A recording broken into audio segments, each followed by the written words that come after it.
ইতি কে রে তুই? রাস্তাঘাটে যে নিপটিজিন করো, পোলা ভাই না একবার গাড়াই দেবো।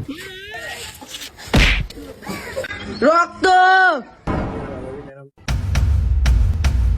ঘটনা কি হয়েছে কি? কয়েকদিন পর পর লাগবে আর এরকম রাত্রি করবি। হ্যাঁ কি হয়েছে ক? না না আমার কোনো দোষ না। না তোর কোনো দোষ নাই, তুই হলে ধোয়া তুলসী পাতা। কয়েকদিন পর পর বিচার করি, আমরা জানি না হ্যাঁ বালা নাকি খারাপ, চরিত্রহীন। এ ফাড়ে ফুটে লাইছে রে। এখন এখন কি হয়েছে? মনে করেন না আমি ডাইটটা দিতে ধরছিলাম, আর সিবার থেকে লাঠি ছোড়ালে আমার ধূপ করে বাড়িটা দিয়া লাইছি। আমি হুদা আমার অনেক কি গালাগালি করছে, এলিগে আমি বাড়ি দিছি। মাইয়ারে দিগান দিগান রমজানে কি রাকিবের গাইলেছিল? না না একটাও গালি দেয় না। এই বাটফার গালি বলে দেয় না। আমরা মনে করেন না গালি দিছে দিছে, বোঝুনি তো বোঝেন।